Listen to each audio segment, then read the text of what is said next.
안녕하세요. 저는 결혼한 지 3년 된 30대 주부입니다. 분수도 모르는 신우와 그런 신우를 감싸고 도는 남편과 시부모님 때문에 결국 이혼했습니다. 제 직업은 결혼식 사진 촬영을 전문으로 하는 사진작가입니다. 남편과는 지인의 소개로 만났고요. 평일보다는 주말이 바쁜 제 입장에선 연애를 하는 게 쉬운 편은 아니어서 솔직히 말하면 거의 포기 상태였거든요. 그럼에도 불구하고 최대한 제 일정에 맞춰서 만나려고 노력하는 남편의 태도에 제 마음에 문을 열게 되었습니다. 남편은 성격이 둥글둥글하고 주변 사람들을 배려하는 마음이 예쁜 사람입니다. 그래서 이런 남자와 결혼하면 평생 행복하겠다는 확신이 있었어요. 그럼에도 불구하고 결혼이 확실시 되기 전까지는 남편의 부모님이나 가족을 만난 적이 없습니다. 거창한 이유는 아니었지만 괜히 만나서 정들었는데 헤어지기라도 하면 가슴 아프잖아요. 본격적으로 결혼 이야기가 나오고서야 처음 뵈러 가게 되었어요. 남자친구 부모님은 은퇴 후 연금으로 생활을 하고 계셨습니다. 재산이 많은 편은 아니라고 했어요. 소위 모범생이었던 남편은 부모님 속 한번 썩이지 않고 대학 졸업 후 직장에 취직하는 정도를 거왔지만 문제는 신우였습니다.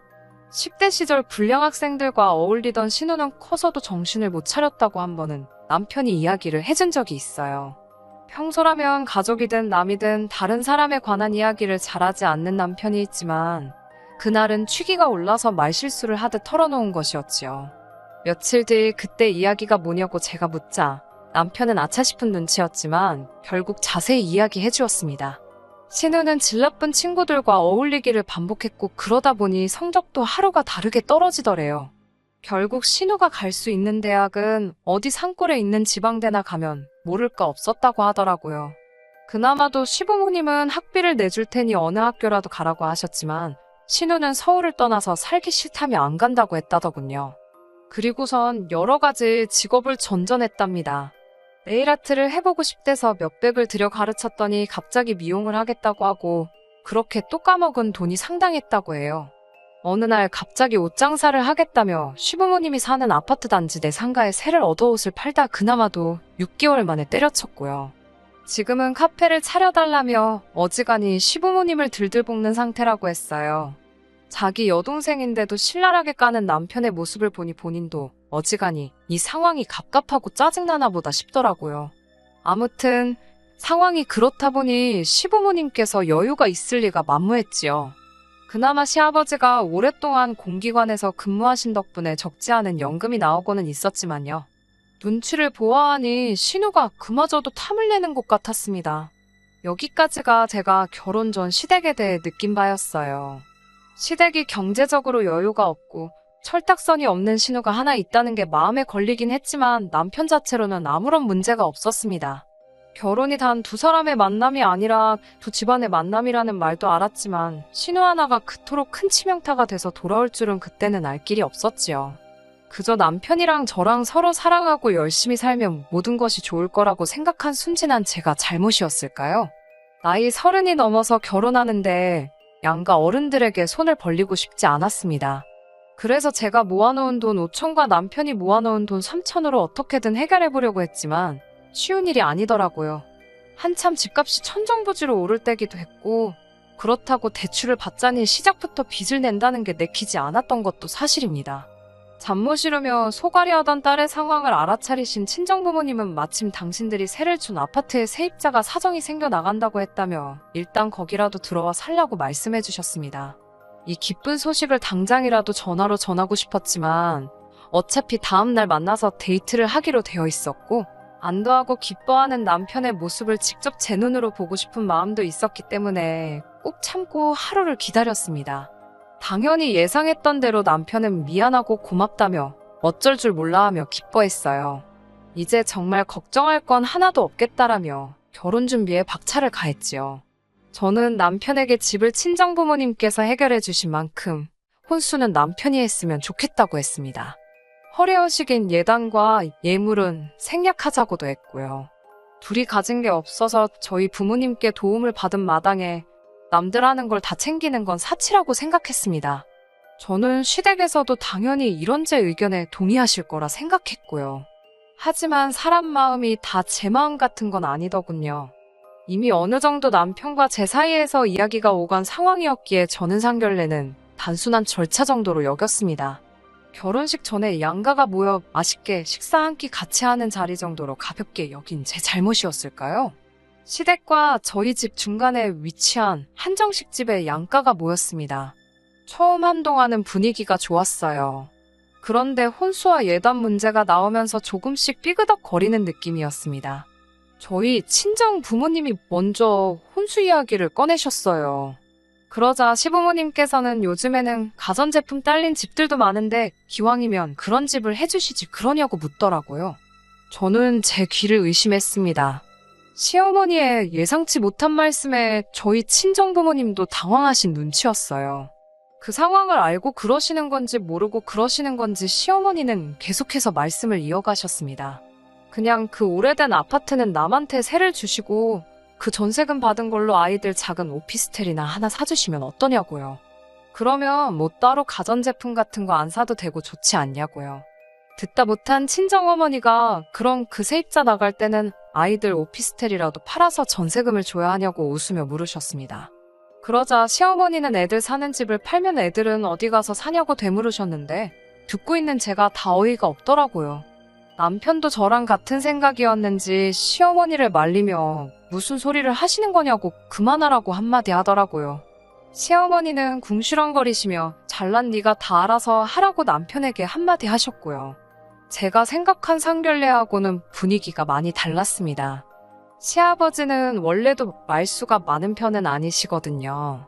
그래서 그날도 그냥 허허 웃고만 계시고 아니면 저희 아버지랑 가볍게 다른 주제로 대화만 몇 마디 나누시는데 그치셨습니다. 시어머니가 하도 말이 안 되는 소리를 하신 덕분에 과묵하신 시아버지가 좋아지는 신기한 경험을 다 해봤네요. 결국 처음에 남편과 제가 정한 대로 남편이 혼수를 해오고 예단과 예물을 생략하는 조건으로 결혼식을 올리게 되었습니다. 남의 결혼식만 찍어주다가 제가 찍히는 입장이 되니까 그것도 색다르던걸요. 그리고 한 1년 넘게 저희 참 잘 살았습니다. 크고 작은 다툼도 없었고 가끔 시어머니가 남들 다 받는 금팔찌 하나 며느리한테 못 받았다며 저에게 심술을 부리긴 하셨지만 그 정도는 다른 분들 시집살이에 비하면 아무것도 아니니 이야기하지 않겠습니다. 업계에서는 사진작가로 점점 유명해졌고 결혼식 사진뿐만 아니라 행사나 연예인 사진까지 촬영하는 등 커리어도 넓어지는 시기였어요. 덕분에 돈도 점점 많이 벌려서 한 달에 1,000만 원도 거뜬히 넘기는 날이 많아지기 시작했지요. 그렇지만 제대로 된 명품백 하나 사본 적이 없습니다. 그저 하루빨리 돈을 모아서 제대로 된 우리 집을 갖게 되는 게 제 가장 큰 목표였으니까요. 그런데 하루는 시어머니께서 연락을 해오셨습니다. 용건 없이 연락하실 분이 아니기에 약간 긴장한 채로 전화를 받게 되었어요. 평소와는 달리 밝고 다정한 목소리에서 저는 오히려 불안을 느낄 정도였습니다. 시어머니는 요새 일이 그렇게 잘 되냐며 문을 띄우셨어요. 결국 돈 이야기를 하려고 전화를 거셨더라고요. 신우가 꽃집을 차리고 싶어 하는데 혹시 좀 보태줄 수 있겠냐 그러시길래 안 된다고 딱 잘라서 말씀드렸습니다. 저는 직업상 대출도 안 나오고 당장 어떤 일이 생길지 모르기 때문에 큰 돈을 쓸 수 있는 상황이 못 된다고요. 그제서야 평소의 목소리로 돌아온 시어머니께서 자린고비가 따로 없다며 한 번을 애교스럽게 내 어머님 하는 법이 없다고 싫은 소리를 하곤 전화를 끊으셨어요. 사실 이런 식의 전화는 한두 번이 아닙니다. 늘 돈 좀 달라, 뭐 사달라 연락을 해오시고요. 실제로 제가 해드린 적은 한 번도 없어요. 그런데도 지치지 않고 해오시는 시어머니가 때로는 귀엽게 느껴질 정도로 저도 내공이 단련된 상태였기 때문에 그날도 시어머니의 단순한 투정 정도만 생각했습니다. 당연히 이런 일로 이혼을 생각한 것도 아니고요. 제가 이혼을 결심하게 된 건 바로 신우 때문입니다.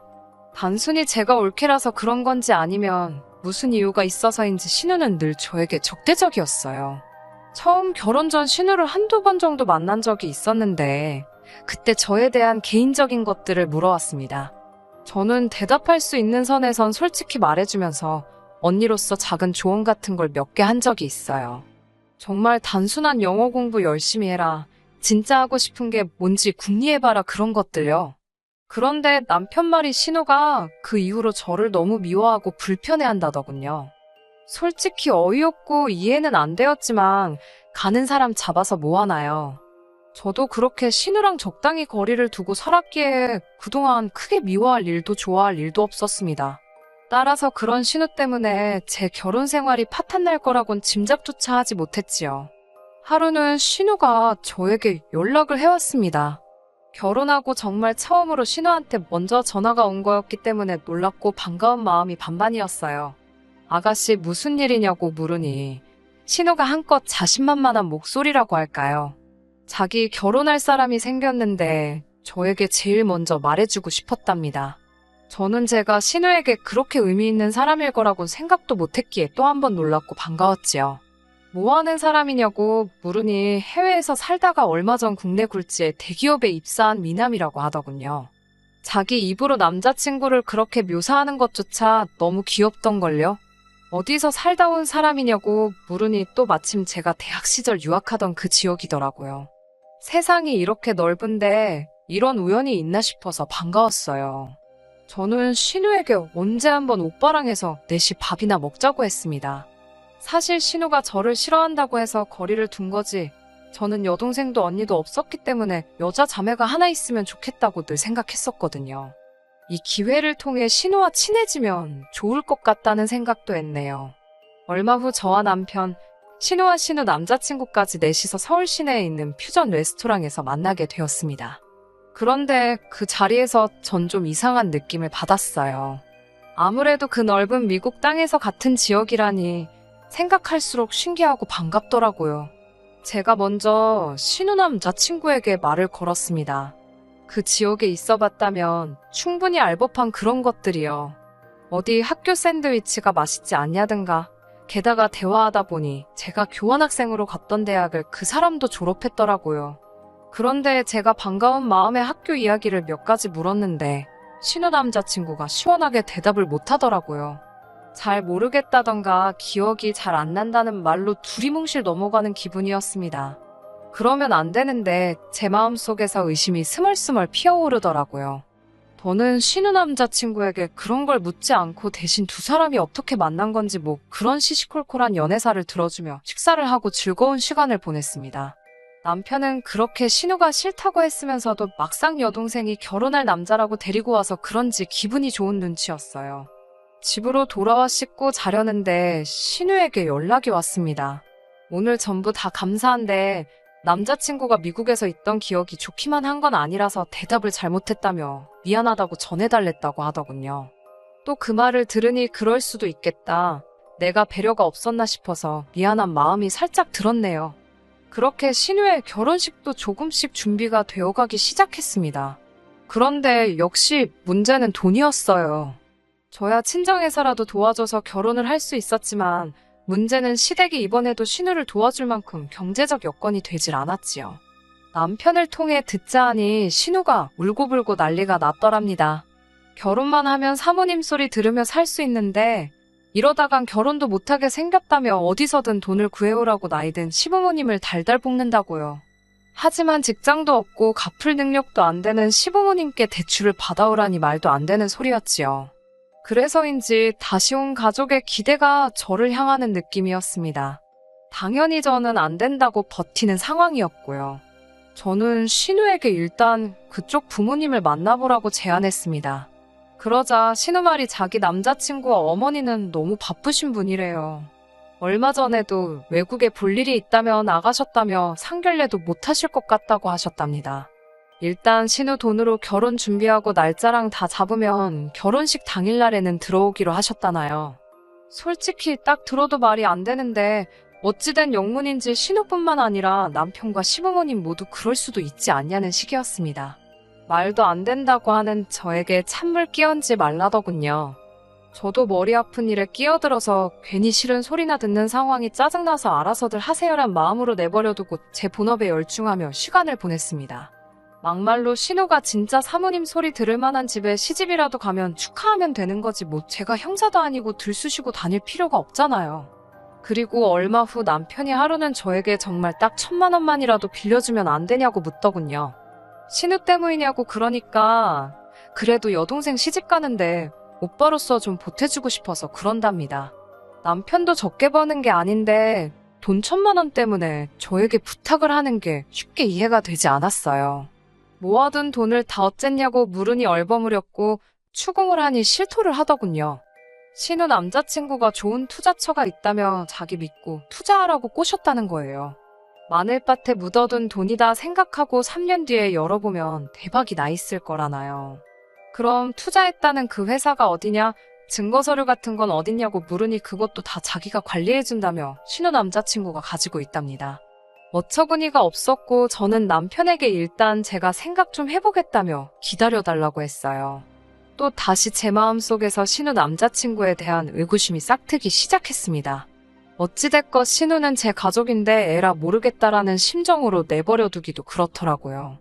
결국 교환학생 시절 인연을 맺었던 몇몇 친구들에게 신우 남자친구의 사진과 이름을 보내주곤 혹시 알거나 들어본 적 있는지 물어봤어요.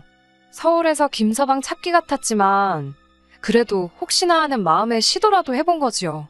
다행히 신우 남자친구를 아는 사람이 나타났습니다. 2다리를 건너서 알게 된 그 사람에게서 듣게 된 신우 남자친구는 정말 할 말을 잃게 할 만큼 악질적인 사람이었어요. 이미 결혼도 2번이나 했었고 아이도 하나 있는 사람이더군요. 미국에서 불법 체류로 3년 정도 있다가 불미스러운 일로 인해 추방당한 상황이었고요.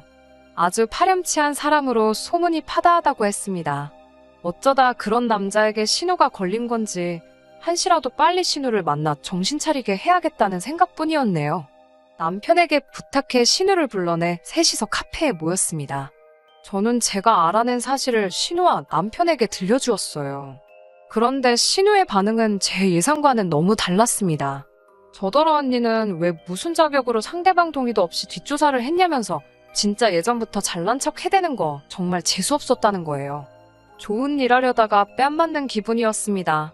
저는 신우에게 그동안 내가 혹시라도 선을 넘은 적이 있다면 미안하다. 하지만 나는 신우가 걱정이 돼서 그런 거라고 달랬습니다. 하지만 신우는 이미 들을 생각이 없어 보였습니다. 저더러 무식하게 남의 뒷조사나 한다며 수준 떨어진다더군요. 그런 광경을 보고 남편이라도 신우에게 따끔하게 한마디 했다면 제가 절대로 헤어지잔 소리는 안 했을 거예요. 하지만 남편이란 작자가 한다는 소리가 이번엔 제가 선을 넘었답니다. 둘 다 성인인데 뭘 그렇게 감나라 배나라 하냐고요. 그러면서 저더러 한다는 소리가 잔소리하지 말고 자기가 일전에 말한 1,000만 원은 언제 해줄 거냐고 묻더군요. 순간 저도 욱해서 나한테 돈 맡겨놨냐고 물으니까 남편이 코웃음을 치더니 치사하답니다. 그러면서 자기 여동생 시집 가는데 돈 해주기 싫으니까 아예 결혼을 파토를 내려는 심산이냐고 묻더군요. 제가 날 어떻게 보고 그런 소리를 할 수 있냐고 하니까 그러면 그냥 빌려달라는 돈이나 빌려주고 축하나 해주래요. 남편의 후한무치 아나무인에 저는 깨닫고 말았습니다. 앞으로 이런 남자와 평생을 살기엔 제 인생이 너무 아깝다는 걸요. 며칠 뒤 신우에게서 연락이 와서는 날짜를 불러주며 그때까진 자기 계좌에 돈 꼭 넣으랍니다. 그래야 식장 예약도 하고 그런다고요. 결국 저는 남편에게 연락해 갈라서 자고 했습니다. 남편은 오히려 저더러 후회하지 말라면서 좋다고 하더군요. 나중에 알게 된 일이지만 이것도 신우 남자친구가 남편을 달래려고 수익이 났다며 얼마 돈을 쥐어줬나 봐요. 아무튼 남편은 자기는 아무것도 필요 없다며 제가 원하면 헤어져 준다더군요. 저는 진흙탕 싸움이 되진 않을까 걱정했는데 남편의 의외의 행동에 속으로 쾌재를 불렀습니다. 그렇게 남편과 이혼을 하고 반년쯤 지났을 무렵입니다. 남편과 저는 처음에 서로를 이어준 지인 한 사람을 제외하곤 큰 접점이 없었기에 남편 소식을 알 길이 없었어요. 궁금하지도 않았고요. 그러다 엊그제 지인이 지나가는 말처럼 한마디 하더라고요. 그 집 지금 작살났다고요. 신우의 남자친구는 결혼식까지 올리고 나서야 자기가 애딸린 이혼남이라는 사실을 밝혔나 봐요. 거기다 갑자기 애를 책임지고 싶다면서 다시 미국으로 들어가겠다고 하더래요. 신우한테는 혼자서 서울에서 잘 지내고 있으라며 애가 좀 크면 돌아오겠다 했다나요? 말도 안 되는 이야기잖아요. 게다가 남편에게는 투자한 종목이 폐지가 되었다면서 유감이라고 했답니다. 저랑 살 때도 이미 저 몰래 시부모님 돈까지 빌려서 투자를 했었나 봐요. 그게 자그만치 5,000만 원인데 신우 남자친구가 투자는 원래 본인 책임이라며 한 발 빼더랍니다. 그런 남편과 시댁의 일들을 듣고 있으니 제가 그 진흙탕에서 먼저 빠져나온 게 신의 한 수였다는 게 절실히 느껴졌습니다. 다행히 저는 이혼 후에 더 일이 잘 풀리고 있어요. 시간적, 공간적 자유가 주어지니 일도 더 많이 할 수 있고 사람들도 더 많이 저를 인정해 주더라고요. 지금은 이혼 후 느낀 감정을 토대로 사진을 찍고 사진집으로 출간할 계획을 가지고 있습니다. 저도 그렇고 모든 사람들이 웃는 일만 가득했으면 좋겠네요. 끝까지 들어주셔서 감사합니다. 오늘의 사연은 여기까지입니다. 구독과 좋아요, 알람 설정 부탁드리고 더 좋은 사연으로 다시 찾아뵙겠습니다. 감사합니다.